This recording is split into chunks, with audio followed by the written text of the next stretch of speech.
Hello दोस्तों। अभी सुबह के 4:16 हुए हैं। मैं 2:30 बजे से इस जगह हूँ ट्रेडों को लेके।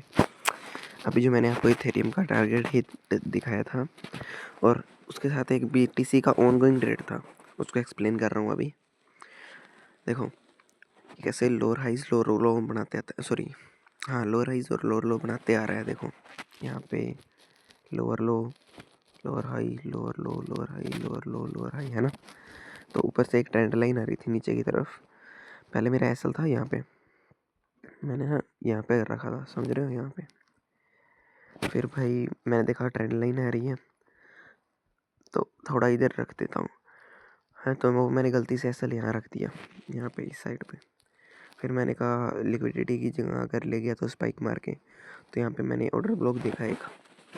अब मेरे को पूरा अच्छा भी वैलिड ऑर्डर ब्लॉक अभी मेरे को बनाना नहीं आता है, बट जितना मैंने सीखा था उससे मैंने ये ऑर्डर ब्लॉक बनाया। एंड पहले सोचा इसके हाफ में लगा देता हूँ, बट फिर ना मेरे को ऐसा कॉन्फिडेंस नहीं आ रहा था। तो मैंने कहा चलो भाई $50 मतलब 50 सेंट्स का तो रिस्क ले ही सकते हैं। सो इसीलिए मैंने यहाँ पे ऐसे लगा दिया। एंड आप देख रहे हो रिजेक्शन कितना तगड़ा आया है ट्रेंड लाइन से। अब यहाँ पे तो ये देखो इस कैंडल में ना स्पाइक नहीं आई। इस कैंडल में अगर आप देखोगे, आपको दिखाता हूँ, ये यहाँ पे देखो थोड़ी सी स्पाइक आई है, इतनी ही, है ना। कई बार ये ना इतनी बड़ी स्पाइक आ जाती है फिर नीचे जाता है, इसलिए एसएल को उस हिसाब से एडजस्ट करना तुम्हारा काम है।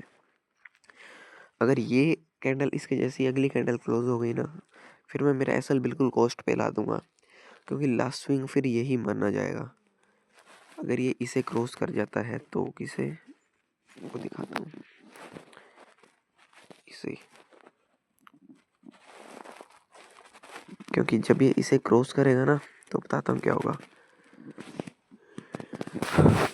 जब ये इसे क्रॉस करेगा तो यहाँ पे होगा ब्रेक ऑफ स्ट्रक्चर। ओके,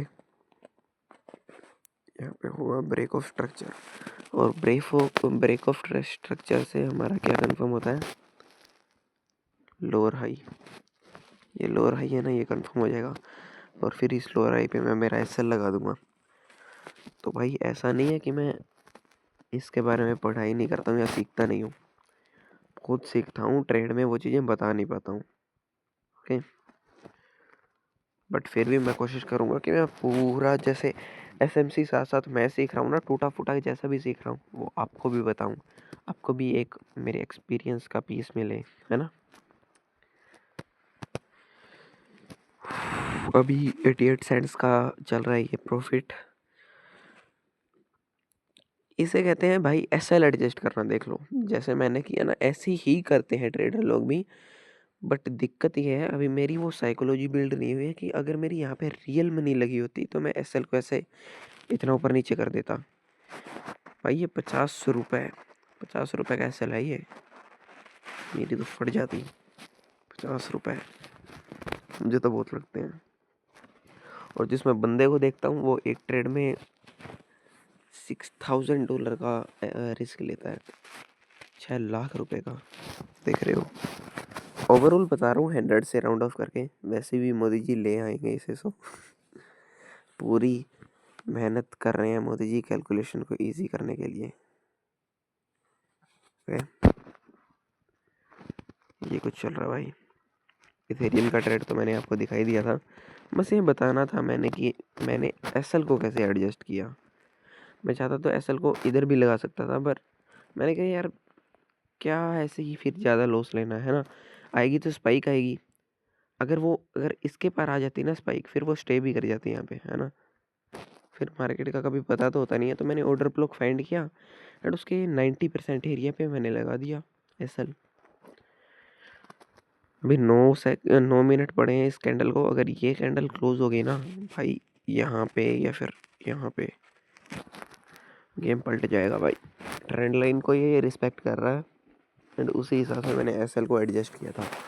हो सकता है ये ट्रेड भी हमारे फेवर में आए, जैसे इथेरियम का आया था भाई। कल मेरे को लग रहा था, मेरा मतलब कल सेकंड डे था ट्रेडिंग का, कल मुझे लगता था कि सारे क्रिप्टोस एक जैसे वर्क करते हैं, बट भाई फुली एक जैसे नहीं करते। मेरे पास एग्जांपल है, जैसे मेरा इथेरियम में टारगेट आया था ना, तो वो एकदम से आया था हाँ, थोड़ा बहुत तो रिस्पेक्ट किया उसे, उस कैंडल को। जैसे एकदम से टारगेट आया था, वो डाउनवर्ड का ट्रेड था, तो एक बड़ी सी रेड कैंडल दिख रही है भाई। ये देखो, थोड़ा बहुत तो रिस्पेक्ट करते हैं ये क्रिप्टोज एक दूसरों को।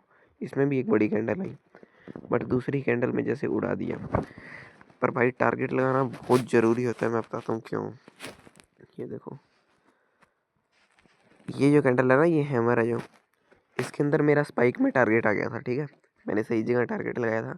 एंड ये कैंडल देखो क्लोज कैसे हुई है भाई, बिल्कुल हैमर बन गया। और अगली कैंडल देखो तुम, यहाँ पे तो मेरा एसएल ही था,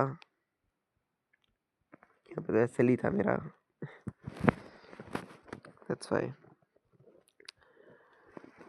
लेकिन एक रिस्क अभी भी है, जैसे नीचे ये बहुत तगड़ा सपोर्ट जोन है, हमें पता है। ये इथेरियम अपने सपोर्ट पे आ जाएगा ना, तो फिर बिटकॉइन को नीचे गिरने में दिक्कत होगी, है ना। ये इथेरियम का वो सपोर्ट जोन जो मैंने दिखाया था, और बिटकॉइन का ये सपोर्ट जोन, ये दोनों मुझे एक ही लग रहे हैं, क्योंकि एक ही टाइम पे इन्होंने इसे रिस्पेक्ट किया था, दैट्स वाई मैं ये बता रहा हूँ। $1 का प्रॉफिट चल रहा है भाई, बीच में एग्जिट नहीं करूँगा, या तो एसएल हिट हो जाएगा या टारगेट हिट हो जाएगा, मैं एग्जिट नहीं करूँगा भाई। मैं एग्जिट तब ही कर सकता हूँ, मैंने रूल्स बना रखे हैं, अगर मेरा प्रॉफिट यहाँ आ गया हो, यहाँ आ गया हो और यहाँ पे एक सपोर्ट जोन हो, तो मैं खुद कर सकता हूँ। जैसे मेरे रूल्स वगैरह मैंने बना रखे हैं, तो मैं खुद कर सकता हूँ। ये होता है भाई फ़ायदा। अभी ये कैसे 15 मिनट और 10 मिनट 25, अगर मैं 30 मिनट का टाइम फ्रेम देखूँ ना, अभी एक इनडिसीजन कैंडल जैसा कुछ बना होगा, दिखाता हूँ आपको। इनडिसीजन कैंडल जैसा कुछ बना होगा 30 मिनट,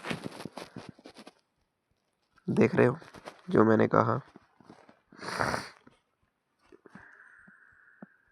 अब इन दोनों कैंडल को मर्ज करो आप। मेरी वैसे कैलकुलेशन में दिक्कत हो गई थी कि मैंने इन दोनों को 30 मिनट का मान लिया था, इन दोनों को प्लस करके, समझ गए। अगर इन दोनों को हम प्लस करते हैं ना, तो इनडिसीजन बनती है। लेकिन वहाँ पे क्या हुआ, वहाँ पे इस कैंडल का अलग 30 मिनट का कैंडल है और अगली का अलग। बट फिर भी अगर आप इस कैंडल को और इस कैंडल को दोनों को जोड़ो ना, तो इनडिसीजन कैंडल ही बनेगी, क्योंकि इतनी ही वीक ये देखो, यहाँ पे नीचे आ गई, इतनी ही ऊपर आ गई। और इन बॉडी को जब हम कलेप्स कराएंगे, कुछ नहीं होगा। ये रेड कैंडल है ना, ये थोड़ी सी कट जाएगी, बस थोड़ा सा छोटा पार्ट हो जाएगा रेड कैंडल का। बट यही सेम चार्ट है, देख रहे हो भाई कैसा इन्वर्टेड हैमर बनाया है। इससे अगर रेड में इसके जितनी बॉडी अगर इसने रेड में बना दी ना इसमें, तो फिर हमारा ट्रेड सही में जाने के चांसेस हो सकते हैं। ये बहुत क्रूशियल जोन है ये वाला, इसलिए मैंने यहाँ पे ये अलर्ट लगा दिया है भाई।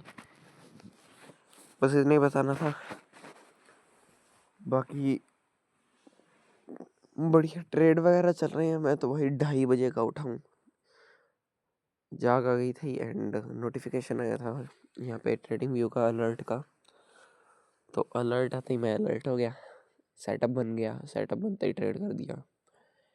और उसके बाद कब 4:30 हो गए पता ही नहीं लगा। Good bye.